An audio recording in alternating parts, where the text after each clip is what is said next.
आज घेतली मुन्ना भाईनी नवीन गाडी. सकाळच उठून अंगबिंग घेऊन मारला जॅगवर परफ्यूम ना दिली गाडी धावाला कुटारीला. तावरेन बघता होतो महादेव शेठ पण इथं, त्याला पण घेतलं माझ्या ब्लॉग मध्ये. नंतर बघता होतो महादेव शेठ असं बघू होता की आज असं की दारूचा खंबात मी लपून ठेवले. बसलो गाडी न चाललो आता मुन्ना भाईची नवीन गाडी आणायला.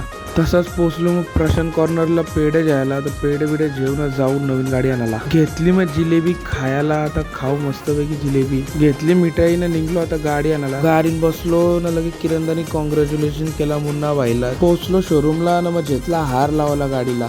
तवरण बघता होता हार लावला या भाईने अर्धा तास घालवला असं. नंतर बघता होता दादा एकदा आपली गाडीचं टायर काढून टाकून थारचं लावू बोलतं तवा पावसाला चालल. नंतर मग या भाईला असं झालं कवा पेरक आता ऊन लय लागो होता. लावला मग चष्मा ना निघलो मग घरा जायला.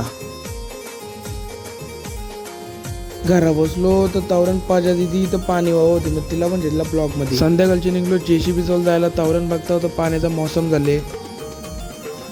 नंतर आलो मग केक शॉपचे दुकानात कारण की आज लग्नाचा बर्थडे होता मम्मी पप्पाचा. खाली मग शोपोरी न मग चाललो होता घरा जायला. तवरण बघता होता या भाईला 2 तास झालं फोन आव बोलतं. रातचे मग सगळी पोरं जमली इथं केक कापाला. आता केक कटिंग करून घेऊ. नंतर बघता तो छकुलीला कोणीतरी चांगला केक कापाला घेतले तर ही बघा काय बोलतं. झालं मग सेलिब्रेशन करून. तर चला गाईज आजचा ब्लॉग कसा वाटला नक्की कमेंट मध्ये सांगा.